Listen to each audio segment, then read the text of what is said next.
Checking in with an award-winning Jamaican-born visionary who's been creating safe spaces for children in Canada through the power of the arts. Joining us now is the founder of Afiwi Groove School, Sanaaj Mirrie in Canada, but she's one of ours. Sanaaj, good morning. How are you? Good morning. Good morning. I'm doing great. Thank you. It's very good to have you with us. Your journey says you are a Juno Award-winning community developer in Canada. Tell us what the Juno Award is, please, for those of us who don't know. For sure. So the Juno in Canada is like the Grammys to America. Right. And I am the first person to win a Juno Award, not for singing, because I can't sing, but for using African and Caribbean arts as a tool for social change to develop communities.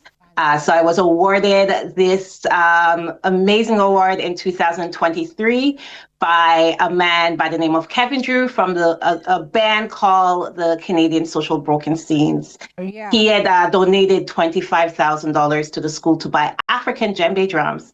Came into the school and realized I didn't have floors. So the kids were drumming without any floors. And he's like, you need to get floors. And I'm like, well, you know, you're a white man with privilege. How about you help me? Oh, my God. And so they surprised me, flew me to Edmonton, Canada, and surprised me with the Juno Award for all the sacrifice that I've been making. Well, he was also the gentleman who kind of inspired you to follow your dream, no? Because, I mean, you wanted to do this. Family said, what are you doing? This is not the way. You ended up working in the bank. You're like, oh, this is not for me. And here comes Sir Drew. I mean, other stories have the fairy godmothers. He was like your, I guess, fairy godfather. I see the name of your company on your chest, Afiwi. Do the kids who you work with know what that means? Of course, they do. What's funny enough is a lot of folks from Diaspora, they're like, what's that? Afiwi? I'm like, Afiwi. It's ours. And they're like, oh, yes. Afiwi. So yes. Afiwi Groove School is the name of our school. And as we know, it means for us. Yes. But in the context of the school, it means the village, the community, the space where we gather so that we can uplift each other. Yeah, a space you would have needed, Sanaaj, in your time in Jamaica, even when you went to Canada at 15 and had challenges assimilating, but you left here essentially having gone through a lot of trauma in your life. You speak about it being molested from the age of 5 to 12. And at age 10, it was a teacher who introduced you to dance that created a space for you, an outlet for you, a safe space for you, which is why you're paying it forward. Talk to us a little bit about that. Absolutely. I would say I'm healed now, so I can definitely talk about it, but I want to be mindful as it could be a trigger for some folks. That's right. And so, yes, at the age of 5, I experienced childhood molestation by a family member. And growing up in Jamaica, I always wanted to dance. My dream was to go to the Enda Manley Performing Arts School and to be a part of ASHE. Mm-hmm. But my mother, who was working so hard, you know, she wanted to protect me, and I wasn't allowed to do all these things, not knowing that really and truly the protection should have come within.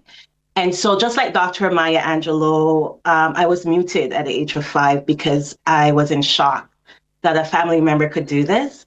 And so I would sit underneath the mango tree and I will rock and rock and think about a world that would make me feel safe and affirmed. And so I believe my teacher, I went to Mountain View Primary and Excelsior High School, Miss Cunningham and her husband, they didn't have children. And I believe she knew what was happening, and they asked me to come and stay with them in the summer. And during this time, another teacher, Miss Robinson at the Mountain View Primary, introduced me to African dance actually in Jamaica. Wow. This is the important role that teachers can play in literally saving a child's life and creating a future for that child. So you got into dance. It allowed you to travel the world, Ghana, Cuba. You went to Trinidad and Tobago. And that was a part of your healing journey. At 15, when you went to Canada, now you faced another set of challenges, Sanaaj, because assimilation, you're a black girl in a predominantly white space, and that came with a lot of challenges for you.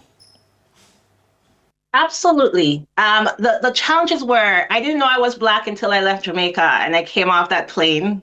My Blackness was magnified, my kinky black hair, the color of my skin, my broad nose, my lips. And you know, Jamaica, high school starts grade 7. In Canada, it starts grade 9. So I started high school and I just was so lost. I wasn't sure where I fit in. And I dropped out of high school for a little bit. I intentionally did not try not to hang out with Jamaicans. I just gravitated to the Africans and the culture and the music and how together they were. And because of that, I was able to turn my pain into power and start my journey of healing. And I did not know, it's not until I went to Ghana, which by the way, reminded me so much of Jamaica when I went there, that I learned that our healing and our medicine is found in our music. Yep. And in our movement. Yep. And I remember growing up in Jamaica, the Ilangoli and the Carry Aki and all the folk songs really was what kept me happy and grounded. And so now it made sense after I went back to Africa and I was rooted. I saw the connection and I felt that ancestral healing that I never knew existed. But really and truly, it's the medicine that's found in our drumming and the dances that we do. Yeah, it really is a spiritual experience. Absolutely.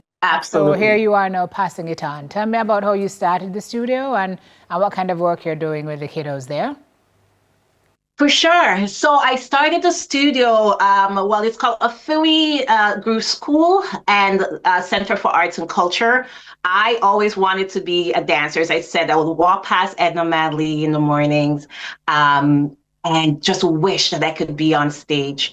But coming from Jamaica, especially growing up, I grew up in Mountain View, 106 Lane. I grew up in poverty. I grew up sometimes sleeping on the floors with bullets going across my windows in the late 90s. And so my family had the opportunity to come here and they had high expectations of me. And, but I wanted to dance. And because I wanted to not disappoint my family, I went to university for something else. I ended up working in the bank. And then I met a wonderful man who was my mentor, my boss, by the name of Scott Mullen, who really encouraged me to follow my dreams. And I still didn't listen until one day I was driving home in an ice storm. My car fell over into a ditch and I almost lost my life. And I said to myself at that time, I'm going to follow my dreams. And that's how I started Afiwi Groove School. I also realized that there are a lot of Black youths, and currently there's a lot of Black boys and youths going missing, who are first and second generation Canadian and from the diaspora. And so Afiwi is a solace and a safe space for our Black youths, where they can be rooted in their identity and culture and for us to affirm them. And that's why Afiwi this year is presenting I Am.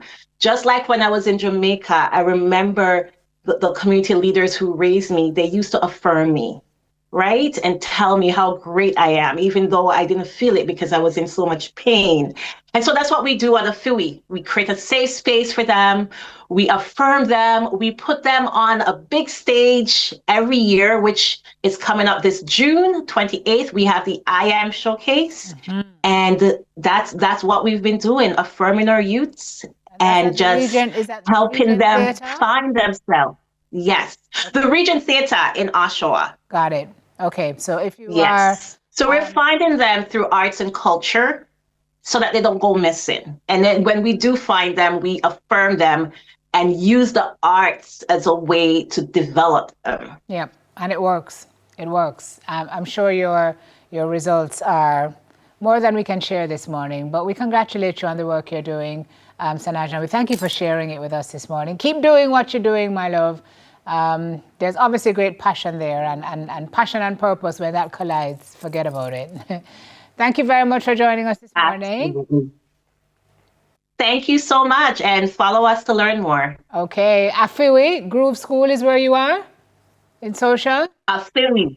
Okay. At Afiwi Groove School on social media. Gotcha. Thank you very much. Founder of Afiwi Groove School, Sanaaj Mirrie, joining us from Canada. We have more on Smile after this break. It is Labor Day, but yes, we are here.